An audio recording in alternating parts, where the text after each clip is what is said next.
은퇴 후 주거지 점검 포인트. 김동엽. 2012년 8월. 흔히 노후 준비하면 돈 문제만 생각하지만 돈만큼 중요한 게 장차 어디서 누구와 함께 살 것인가 하는 문제입니다. 먼저 지금 살고 있는 집에서 계속 살 것인지부터 결정해야 합니다. 산 좋고 물 맑은 곳에서 귀농 생활을 할 수도 있고 멀리 해외로 은퇴 이민을 꿈꾸는 사람도 있습니다. 넓은 집에 부부 두 사람만 덩그러니 남겨지는 게 싫어서 작은 집으로 옮기기도 하고 노후 자금이 부족해 집을 줄여서라도 노후 자금을 마련하는 사람도 있습니다. 정든 이웃과 헤어지는 것이 싫어 어떻게든 살던 곳을 떠나지 않으려는 사람이 있는가 하면 말벗을 찾아 친구나 친지 곁으로 이사를 하기도 합니다. 요즘은 경기 불황과 전세 가격 상승으로 경제적으로 어려움을 겪는 자녀와 부모가 다시 세대를 합치기도 하고 자녀와 소소한 갈등은 피하고 제2의 신혼생활을 즐기기 위해 독립을 선언하기도 합니다. 무엇보다 먼저 은퇴 후 자녀와 함께 살지 여부부터 결정해야 합니다. 얼마 전 TV 예능 프로그램에 출연한 초등학교 6학년 남자아이에게 나중에 부모님에게 어떻게 효도할 것인가 하고 물었더니 용돈 많이 드리고 부모님 집에 자주 찾아뵙고 라고 답했습니다. 부모님을 모시고 살지는 않겠다는 얘기입니다. 이 학생뿐만이 아닙니다. 요즘 30대, 40대 젊은이들 중에 나중에 노부모와 함께 살겠다는 생각을 하는 사람은 그리 많지 않습니다. 은퇴를 앞둔 부모들 생각도 자식과 마찬가지입니다. 지난해 서울시가 65세 이상 고령자를 대상으로 희망하는 주거 형태를 물었더니 자녀와 함께 살고 싶다고 답한 사람은 22.1%에 불과했습니다. 요즘은 은퇴 후 자녀와 함께 살다가 자녀와 분가하는 경우도 많습니다. 결혼 이후에도 경제적인 이유로 부모와 함께 사는 성인들이 늘어나면서 스크럼 가족이라는 말이 등장했습니다. 전통적인 대가족이 자녀가 부모를 부양했다고 하면 지금의 노부모가 장성한 자녀를 데리고 산다는 점이 다릅니다. 자녀와 함께 살지 여부를 결정했다면 다음으로 고민해야 할 것은 지금 사는 집에 계속 살지 여부를 결정해야 합니다.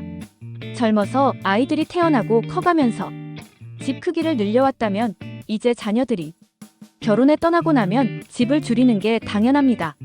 하지만 집 크기를 줄이는 게 생각처럼 쉬운 일은 아닙니다.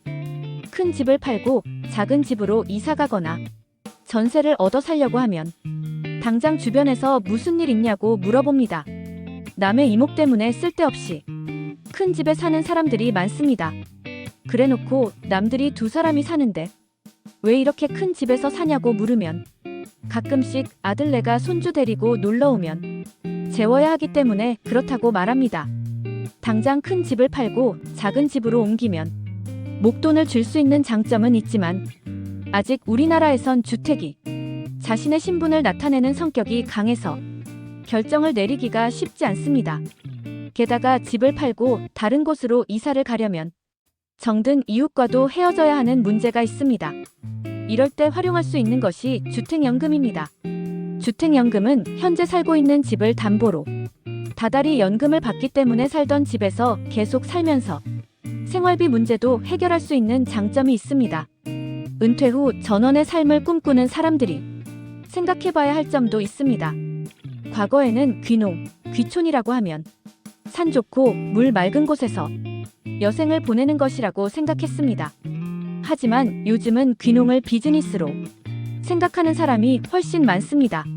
지난 한 해 시골로 이주한 가구 중 직접 농사를 짓거나 어업에 종사하는 가구가 전체의 62%를 차지한 것을 보면 도시를 떠나 시골로 향한 데는 경제적 동기가 컸음을 알 수 있습니다.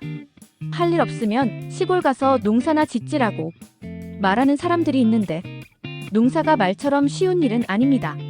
농사도 엄연한 일인 만큼 그 나름의 기술과 노하우가 필요하고 일을 익히는데 시간과 비용이 듭니다. 게다가 뙤약볕 아래서 하는 육체 노동이 대부분이라 고되고 힘듭니다.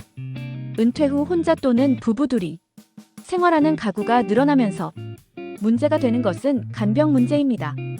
우리나라 사람의 평균 수명은 80세인데 반해 아프지 않고 건강하게 사는 나이를 나타내는 건강 수명은 71세에 불과합니다. 간단히 계산해봐도 9년 가까운 병치레 기간이 존재한다는 얘기입니다. 질병이나 사고로 거동이 불편한 고령자가 살던 집에 계속 살려면 문턱을 낮추고 계단을 없애고 욕실과 화장실에 손잡이를 만드는 공사를 하지 않으면 안 됩니다. 아니면 간병시설이 갖춰진 실버타운에 입주해야 하는데 비용이 만만치 않습니다. 주머니 사정이 좋지 않다면 기대볼 만한 것이 노인장기요양보험의 시설급여입니다.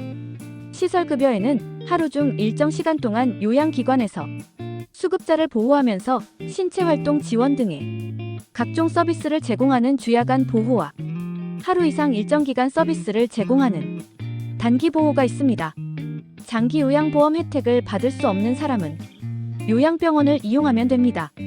노인 요양시설의 경우 국민건강보험공단에서 장기요양 1, 2등급을 받은 환자만 입소할 수 있지만 요양병원은 환자 자격에 별다른 제한이 없습니다. 이처럼 은퇴 후 주거지를 결정하기 위해서는 이것저것 꼼꼼히 점검해야 할 일이 많습니다. 60살에 은퇴해 90살까지만 산다고 해도 은퇴 기간이 30년이나 됩니다. 당신은 이 긴 시간을 누구와 어디서 무엇을 하면서 살지를 결정하는데 얼마나 많은 시간을 할애하고 있나요? 이상 은퇴 후 주거지 점검 포인트에 대해 알아보았습니다. 이번 영상도 유익하셨다면 구독, 좋아요, 알림 설정 부탁드리겠습니다. 오늘도 오전에는 건강을, 오후에는 부를 얻는 하루 보내세요. 감사합니다.